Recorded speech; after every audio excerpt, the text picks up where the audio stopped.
This is yet one more reason why one should never assume that just because a race isn't the headline event, it won't be electric. That's exactly what the men's 1500 meters was at the Paris Diamond League, and electric doesn't even say it all.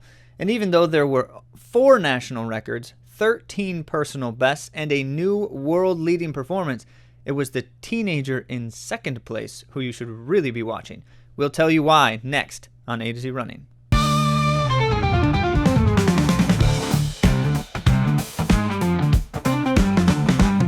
The latest from the world of running, brought to you by A to Z Running. I'm Zach, and you thought the likes of Jakob Ingebrigtsen or Cam Myers or Niels Laros were fast teenagers? Then you haven't met the new kid on the block who just ran over a second faster than the world under 20 record. But before we talk about that, has it been hot where you are running? It has been for Andy and Zach and the rest of us here at A to Z Running. And we've got updates. You can see Andy is not with us presently, which is always unfortunate when she's not able to join. But she does have updates, and I don't know exactly how much I'm allowed to say about what she's trying to do right now, so I won't give it away. But you'll see Andy occasionally at some races in the West Michigan area for the moment, if you're around, and she's running with My Team Triumph. Those of you who are unfamiliar with that organization, they pair runners with handicapped persons who can't run for various reasons. Could be cognitive handicaps, could be physical handicaps, and otherwise. And they push them in the particularly designed wheelchairs for these purposes, and usually in teams. So if you are what they call an angel, which is one of the pushers, you're pushing a captain, who are those in the chairs, and you might have a team of 2 or 3 people pushing one captain for a race.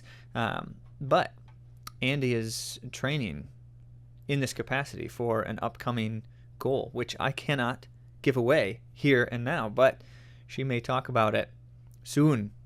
Soon, we'll see. And as for myself, I am Zach. I keep telling people that I enjoy running in this heat wave, in particular, which is very true. I am being 100% honest and not at all ironic or sarcastic, because I really do enjoy running in the heat.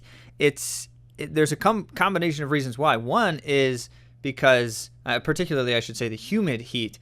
I really like the experience of just like running and just sweating profusely. And I understand that that's not always a pleasant thing, especially for people who are particularly heavy sweaters, because it's hard to stay hydrated. I get that. And understandably, this is not the kind of weather conditions I'd like to be in if I were trying to run performance-wise, like hit some kind of goal in a race. Then it's not good at all because it slows you down a lot. But that doesn't make it less fun necessarily. And if you know anything about my running endeavors lately, I have a lot more interest in enjoying the thing that I'm doing than in doing it at a particularly high performance capacity all the time. There are times, obviously. But because I was thinking about this lately, I did a little bit of research because I wanted to remember there's a study. It's a 2011 study that most seem to reference on the topic of how fast the body absorbs water. So when you drink some water, how quickly does it enter your bloodstream and begin to, be productive for you? And there's this 2011 study that everyone seems to be referencing when you start looking up articles about this. Like Healthline references it, and then bloggers reference it, and then other research studies reference it. And so what this one particularly found is that absorption begins within 5 minutes of drinking water, and significant absorption within 12 minutes, or at least around, plus or minus a few, 12 minutes. And so that may be up to half of the water that you drink is already absorbed by 12 to 15 minutes. But then full absorption takes closer to 2 hours entirely. And so there's an interesting kind of, it's a half-life thing, right? So there's an interesting kind of caveat there that you can drink a lot of water and you can gain immediate benefits, but then the rest of the water is kind of just like hanging out there. And the more you drink, the more water is just hanging out and not being absorbed quite yet. And so there's a cost benefit. Drinking too much water is not ideal either. But that's important to know, because if you were running and you were carrying water with you or stopping at drinking fountains, you're going to receive immediate benefits from that water. And so in these particularly hot conditions, it makes a difference. So the other reason that I like the heat, aside from just sweating profusely while running, is refreshing, because it's much nicer on the soft tissues. And so your soft tissues are warmer and they're a little bit more mobile than in cold weather. And I like that because it feels better. You tend to feel looser when you're running in the heat. Now, I did investigate this. I have talked to a number of people individually and asked them that question. Do you feel more mobile or looser, more supple running in the heat? And the answers seem to be all over the board. So maybe that's not a universally shared experience, but it's physiologically or biologically true that warmer temperatures are better for soft tissues. Now, there's some kind of line there, because once you warm up and if you're dressed properly, then it's not going to make a difference in cold weather anyway. So whatever that case may be, the other side of in general, the warm weather running is doing things properly, because it can be quite miserable if you don't go about it in the right way also. And so I should just at least note that even though I do thoroughly enjoy running in the hot weather, and you've heard me talk before about the importance of training your body without fueling during regular training runs, like taking in fuel on a run is a different kind of stimulus for your body than running without taking in fuel. But in the super hot conditions, you need electrolytes, right? You don't want to be running 2 hours without taking in any electrolytes when it's hot and humid, because your body's exhausting electrolytes so quickly. So there's a tension there, and I certainly do, at a minimum, I often carry water in this kind of heat. And then sometimes, it depends on how hot it is and how long I'm running. But if I'm running 2.5 hours and it's 90 degrees, which just sounds awesome. That's what a great day. 2.5 hours of running in 90 degrees, so good. But if that's the case, I'm probably going to bring some electrolytes with me as well. It depends, but certainly something with sodium and potassium, that kind of stuff, a little bit of sugar. Although I tend to try to avoid the really sugary electrolyte drinks are no good. It's too much sugar and not enough of the other things. It tends to be the case. So finding the right balance.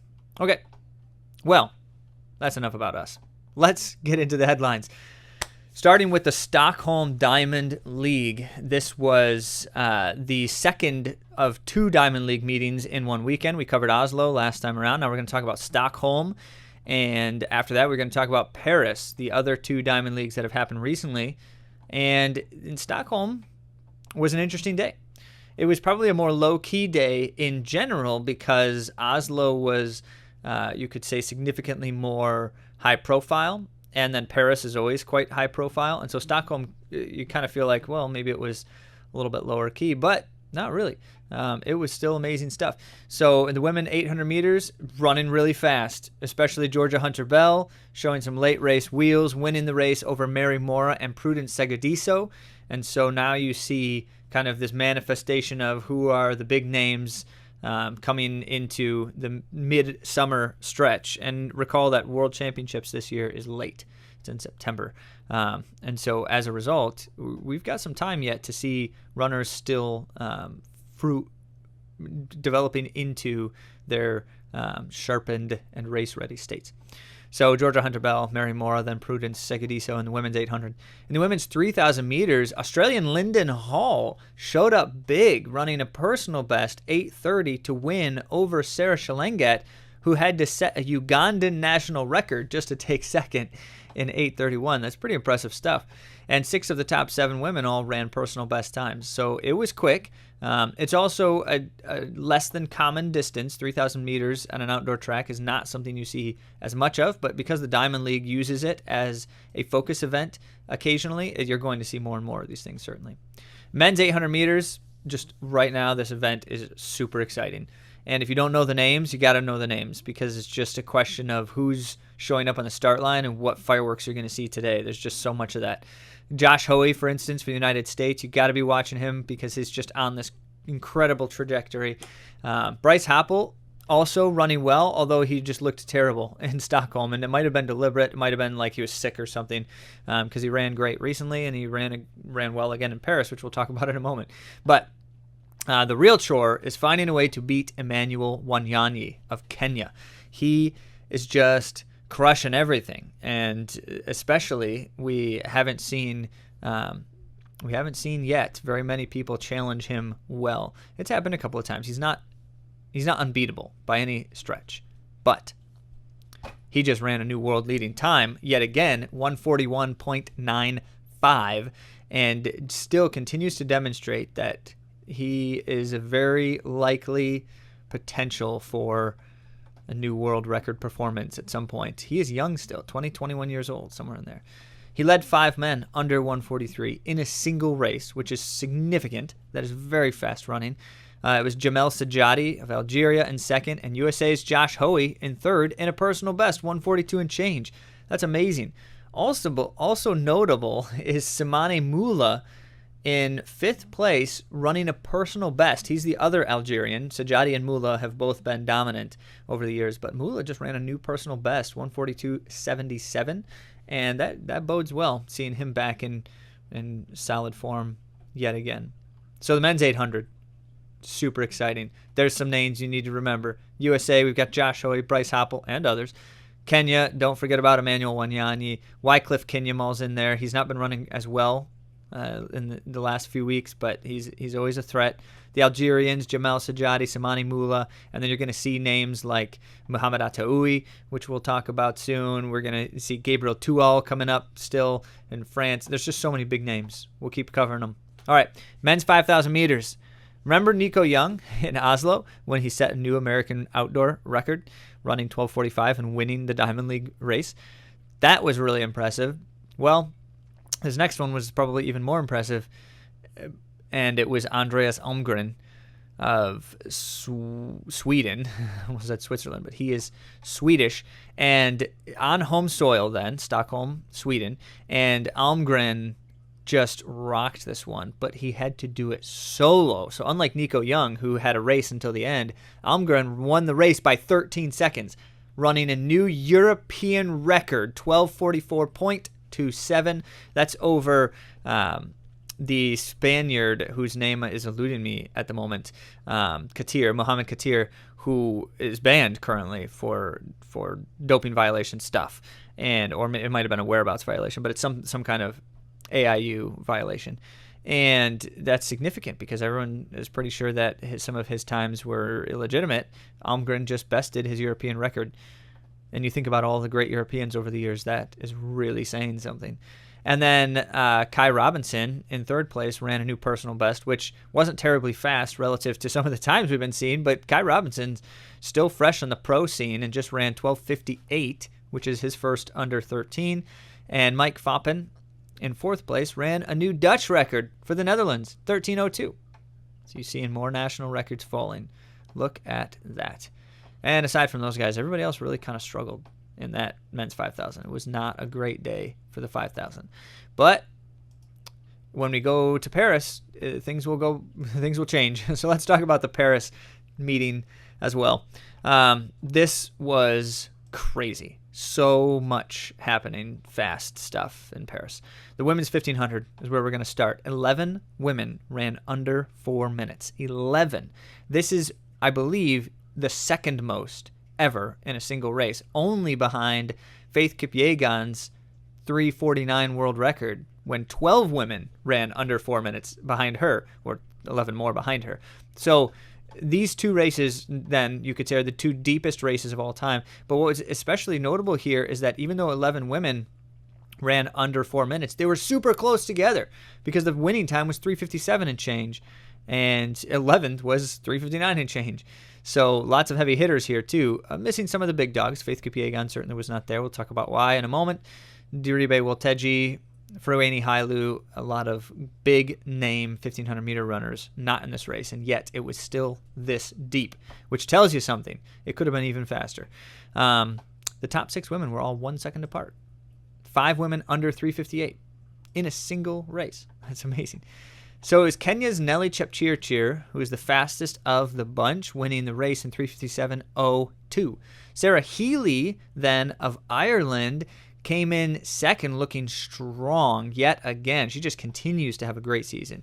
Susan Ajori of Kenya was the Diamond League leader in the 1,500 meters, but only ended up 8th, and now she's trailing both Chepchirchir and Healy in points, who are now 1st and 2nd, respectively. So the Diamond League series has a scoring table, as you know, and the winner of the event across the entire series gets a bonus, which is exciting.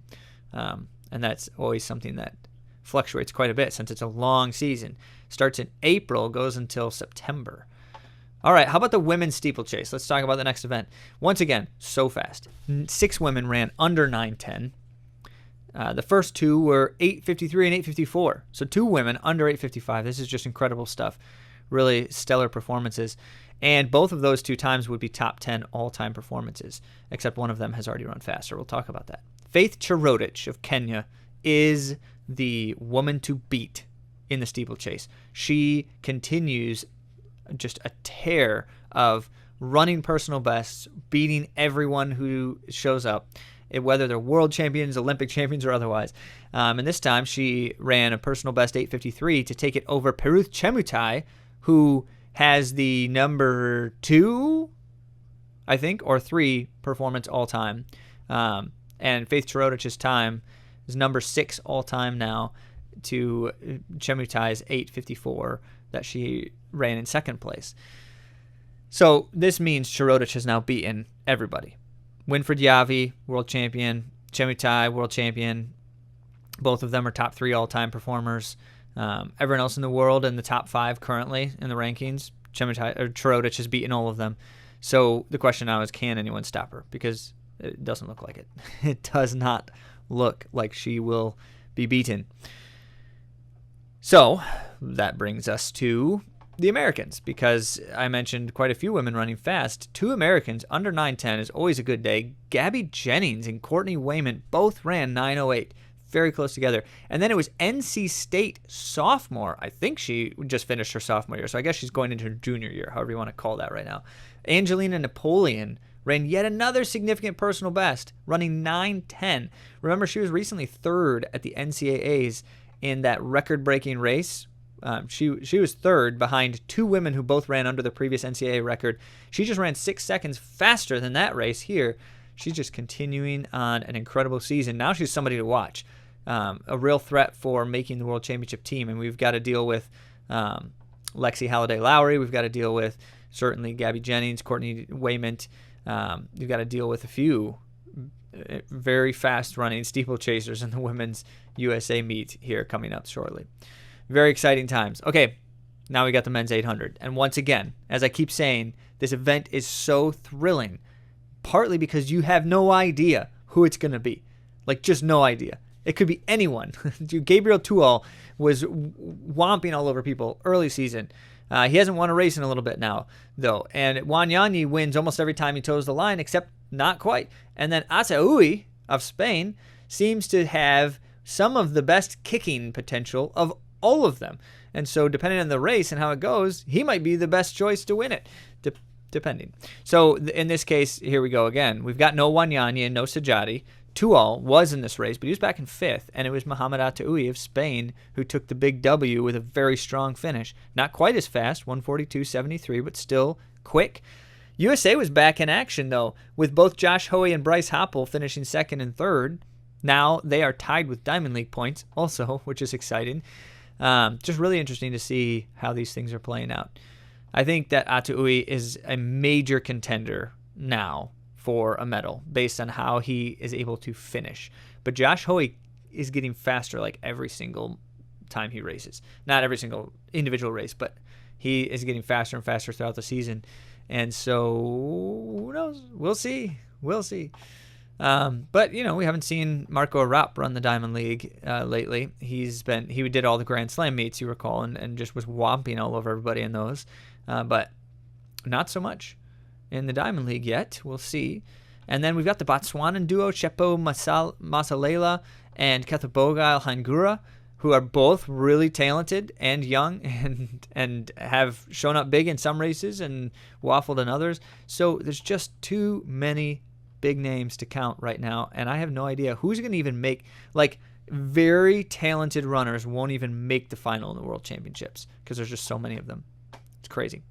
All right, let's talk men's 5,000 meters. Here we go again. This race is quickly becoming my new favorite for the season. I know we always talk about this. The men's 800 is very exciting right now. The men's 1,500 has just been a wild ride for the last few years. But this 5,000 is capturing my interest more than the 5,000 has in years, in part because everyone's running fast. It is no longer a foregone conclusion. How many people have run under 12:50 this year? The answer is many, which is crazy. And so this did not disappoint. 3 more men just ran under 12:50. Not that they haven't before, but just 3 more times for the season. More records. Some unexpected names on the podium. I mean, it just gets exciting. Okay, so let's talk about the American for a second, because it was Nico Young who set the American record, won Oslo. Only a week later, he's back on the start line, but he was not the American on the podium this time. And so we'll talk about Graham Blanks here for just a moment. Nico Young ended up finishing 7th. Not terrible, but he was 7th. Yamif Kejelcha of Ethiopia always goes hard. He's always at the front or near the front in these races, willing to do some serious work, and it doesn't always pay off. This time, it did, and he was not denied. And in a 12:47, Kejelcha took the win over Birhanu Bailu of Bahrain, who now set a new Asian record, area record, and Bahrainian record for second when he ran 12:48. That's the first time under 12:50 for an Asian for that area. And Blanks then finished in third in 12:49. 2 weeks in a row running under 12:50, which is insane. That does not happen in the history of 5,000 meters for USA at a minimum. But then Jimmy Gressier ran a new French record when he ran 12:51, and we've even got some uncommon racers because we've got Soufiane El Bakkali and Samuel Tefera both stepping out of their comfort zones. El Bakkali's the steeplechase king, who wins like everything. Samuel Tefera is a 1,500-meter runner. They both ran personal best times under 13 minutes. 5,000 meters is just coming along. Oh, and don't forget, Santiago Catrofe ran a new South American and Uruguayan record when he ran 12:59, the first South American under 13 minutes. Things just keep getting more exciting. Okay, this next one is a bonus because we usually only cover the diamond events, the events that are scoring for the Diamond League, but every once in a while there's an event at a Diamond League meet that's not a scored event, yet it's still terribly exciting, and the men's 1,500 meters was one of them. Not only because France's Azadine Hobbs on home soil ran a new French record, world leading 3:27.49. We're talking about not that far off the world record. Like, that's an incredible performance. But behind him in second place, Fanuel Koech of Kenya is the name now you need to learn, because yet another teenager is doing insane things. He broke the world under 20 record by over a second, running 3:27.72. He is reportedly only 18 years old. I say reportedly because there's been a whole lot of media lately about the age uncertainties in some countries, and in particular, some of it's deliberate cheating and some of it's not deliberate, because some places don't pay as close attention to things like the exact time and month and day when someone's born, things like that. But I haven't looked very far into that myself. I just know that Koech, reportedly 18 years old, just ran a full second under, more than a second, under the previous world under 20 record. We're talking about faster than Jakob Ingebrigtsen, faster than Niels Laros, faster than Cam Myers, faster than Ronald Quemoy, all of these incredible talents. And here's Koech on the scene, doing the most. George Mills of Great Britain continues to run incredibly this season because he just ran another personal best. He's running everything. He's running incredibly. 1,500, 3,000, 5,000. He just ran 3:28. Stefan Nielsen of the Netherlands ran a Dutch record for 3:29 and change. Ruben Verheyden ran a Belgian record for 3:30.99. And Sheposhite of South Africa ran a South African national record, 3:31. That's 4 national records, 1 under 20 world record, and 13 out of 14 finishers ran personal best times. 6 men under 3:30, 13 men under 3:32. This is insane. What a race. This is why I told you we had to cover this. We had to cover this because it was just so impressive, so incredible. So I don't know which event I am more excited about now coming into this season because they just all seem to be so thrilling. Side note, Lemaitre Girma, recall when he ran the steeplechase at the Olympics last year, he had a nasty fall, ended up with a concussion. He had to get carried off the track. He was unconscious. And just ran his first steeple back, as far as I'm aware at least, and he won in a strong 8:07. Very impressive. And when he's looking in good form, then El Bakkali is not quite the guarantee that you would think. So we'll see. We shall see. Okay, last headline to cover today is the Nike publicity stunt. There's no other way to describe it. I would love to know your opinions. Do you think this was a publicity stunt, or do you think it was a sincere attempt, an honest effort? Because the Breaking 4 project with Faith Kipyegon happened last week. It was in Paris, which is why Faith Kipyegon was not running the Paris Diamond League, or really any of the Diamond Leagues lately, because she's been doing all the Nike stuff for this. And yet, it was kind of an absurd attempt from the very beginning. Because we got to wonder if anyone, even at Nike, thought this was actually possible from the outset. Because when you look at the statistics and the numbers, there's almost no way. There's almost no way. I will say this, though. It did look like fun with Faith Kipyegon on the track and all the pacers and everything. It did look like fun. Okay, so, yeah, and I guess I heard, I did not watch the full broadcast. I just watched the race, and I heard that the broadcast was not the most amazing thing either, which is hard to do. You have a basically hour-and-a-half broadcast for a 4-minute race, and if you don't really have a lot prepared and you don't know exactly, know your stuff well, not very many broadcasts in a situation like that are set up well for success. At least not the way they did it.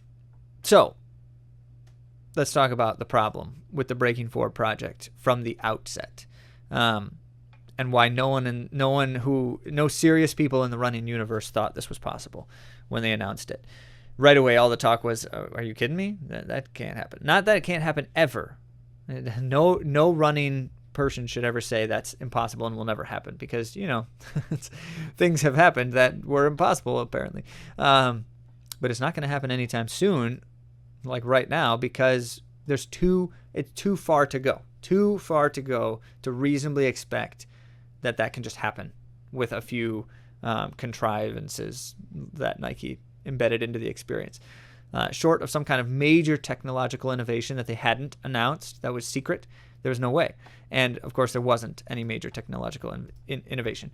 So we're talking about a 3% improvement from 4:07, current world record Faith Kipyegon holds, to 4 flat, or just under that. So it's actually a little more than like a 3.1% improvement. That is significant in terms of distance running, or in terms of record improvements. That is significant. It's particularly significant because 2 years ago, Faith Kipyegon chopped 2% off the previous world record. So you might say, well, she already basically did it once. Why can't she do it again? Because now we're talking about 4 to 5% off a record in 2 years. That is insane, and has never happened, by the way, since the dawn of record keeping, except for, you take out the early years where people were just learning how to do the thing still. But in the last 45 years, that 50 years, that has not happened, and probably won't ever happen, because as these things go, the more difficult the record gets, the less percent of someone can take off of that record, just by the nature of how physiology works, right? You just can't have these leaps and bounds without some kind of major innovation, which the shoe innovation was. And so you could look at Faith Kipyegon's 2% off of Sifan Hassan's record. She cut 5 seconds off of the record from 4:12 to 4:07. But that was with the super shoe innovation, with the super spike innovation in particular. Prior to that innovation, the biggest cut off the record was 3 seconds, which was a lower percent, recall, because of how percentages work. And that was in the late 1990s by one of the Russian runners who was allegedly, potentially, not fully legal either. And so now we have a situation where you're saying, okay, 2 years after a major innovation, no new major innovations, and you're asking for 3% more off the thing. There's just no way. There is no way. Okay. So none of that makes any sense. It's kind of that's the long and the short of it. People were saying, okay, well, maybe Nike has some kind of special thing. They've been talking about some innovative stuff, but it was like this apparel that like is low friction.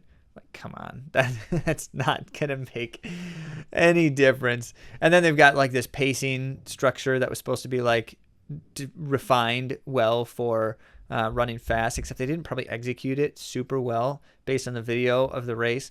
It was a little bit jumbled and hodgepodged. I know that they probably, in a situation like that, probably can't execute such a pacing structure quite as perfectly as maybe like in those marathon setups where you're not running quite as fast and you have more space. A track is tough. That's just all there is to it. A track is tough. You can't totally surround the runner because there's one side where the runner is, on the side of the track. So not quite the same deal. What did Faith Kipyegon do? For anyone who watched it, she ran 4:06 and change. And there's even some contention around that because the clock looks like it says 4:06.8 or 9. And the claim by Nike after the fact was 4:06.4. So I don't know what that was about, but clock technology, isn't always dependent on how well they synced everything up. Okay. I'm not worried about it. She did have a timing chip on her, so I'm assuming they're not like trying to lie about the time. And it wouldn't make a difference anyway, because it's not a world record. Why is it not a world record? Because it's not a real race. You can't set world records at exhibition events. For instance, she had male pacers. You cannot have male pacers in a women's race to set a world record. On the track, you can on the roads, recall. It's a different record. They have 2 records for women's road races. One is women only, one is overall. But for the track, you cannot have male pacers and have it be an official record. So, no. Not much comes to this, except Nike got a lot of attention, which is exactly why they did it. Why did they choose this then? Why did Nike choose this time, knowing that it was probably not possible? Maybe they didn't know that, but everybody else seemed to. And still they chose it. Well, I think there's a few clear reasons. One is because it was the only benchmark, like the really exciting, significant benchmark that was on the table. 14 minutes in a 5K already happened. Remember, Beatrice Chebet did that on the roads without any of these special things. 29 minutes in a 10K, Beatrice Chebet did that too on the track. 2:10 marathon, Ruth Chepngetich did that. So what's next? What kind of major milestone? Well, 4 minutes in the mile. And since we're not terribly far away from it, 4:07, it's within striking distance in the next, 40 years, not in the next 4 weeks though. So that probably is why they selected this one. And it's just a really exciting, sub 4 in the mile is a big thing historically. And particularly if women can get there, it is that much bigger because, 70 years ago, they thought it was impossible for a man to run sub 4. And now women are knocking on the door in a sense. But the funniest part about this to me is not all of those things. The funniest part is that it actually now means that Nike is 0 for 2 for their major braking projects. Remember the marathon with Kipchoge? He didn't do it the first time. And the second time wasn't a Nike project exclusively. It was an Ineos project. So Nike has attempted 2 braking somethings projects, and they have both failed. And that actually is really funny and tells you that it really doesn't have to succeed for it to achieve its purpose, which is energy, excitement, and attention around something. And remember when they did it with Kipchoge, it was the super shoe innovation. And so that was big, even though that it wasn't successful, that it brought a ton of attention to these new shoes. This time, no major innovation, so no one's really paying any attention to the Nike stuff specifically. So I wonder if it's going to be all that valuable to them. Who knows? Okay, that's that for the Breaking 4 project. There's other things going on. The Western States 100-miler went on. It was a new champion. I can't remember his name, Carson Olsen or something like that. And all the news about that seems to be not only that it was fast, I think it was the number 2 fastest time for Western States, but also that he was wearing this super weird like sweater with a bunch of holes in it. It was a Nike thing. Nike always does weird things with clothes. But this actually, I would wear this for running, particularly for running super sunny, hot days when you're exposed for long stretches of time, because it can keep the sun off of you, and it, like all the holes is like breathable. But it's kind of weird looking. Like it was a kind of a crop top sweater. It wasn't like super crop top because he wanted to cover him so that he wouldn't get sunburned. That was the whole point of it. But it like just went down to his waistband line, and so it kind of looks like a crop top. And then it's got like these holes that are bigger than like a classic athletic jersey type of mesh, and so it looks more like fishnet, which is super strange looking, but then also has these random cutouts like on the armpit and the elbows and stuff, just really goofy. And there's a lot of talk about it, and everyone's saying this guy is not this guy, but this shirt is totally over the top and outrageous. But I actually think there's a lot to it. I think that could be a great idea for ultra marathoners generally, and we'll see. And so far, Nike has not actually made it available to the public. This is a Nike athlete, specifically this ultra marathoner. Now, because it's not available to the public yet, doesn't mean it won't be, or some form of it won't be. But Nike does this kind of stuff all the time: custom apparel for something that never actually goes on sale. And so, publicity stunt again, type of thing. But he won Western States in it, and as far as like effectiveness, I think there's something to it. So if you see the fishnet mesh sweater looking thing for trail running somewhere online, let us know. We're very curious if it becomes available publicly. All right, let's talk about A to Z runner updates. In other exciting news, we have a number of races happening still, even though it's a major heat wave in the Midwest and really, I think, United States wide, North America wide heat wave going on right now, as far as I can tell. And so one of our athletes, Mark, ran the Wyoming Bighorn Trail Race, 18-mile trail run event that he chose to do. And I believe his debut, in fact, might even be his debut for ultra trail running, but debut certainly at that distance. It's kind of an obscure distance, but it's always fun. At the Zealand Zoom 5K, Mike finished second overall and also constituted first age group because the way that they counted results was they just took the overall champions out, and then everyone else was age group. So technically you could say it was both, but that was a great run. Nice job, Mike. At Johnny's Run 5K, Joe was second in his age group, and Kyle ran for My Team Triumph. I mentioned that Andy is doing that a little bit here and there, and they actually got to run on the same crew. And so they were running together, helping push Dallas, their captain. Very exciting times. So congrats to everybody running races despite the heat, or maybe because of the heat, because it's awesome. I've been running a bunch of these races myself because I just can't get enough. I love the heat. It's good. But that's it for today. We have no AI trivia because there's no Andy with us at the moment, and I feel like it would not be fair if I snuck some AI trivia to gain a little extra points when she's not here to compete. So we will not do AI trivia today, but don't miss it. Next time around, we'll be back, and our AI trivia is getting heated. Who will come out on top? And can you best the podcast hosts?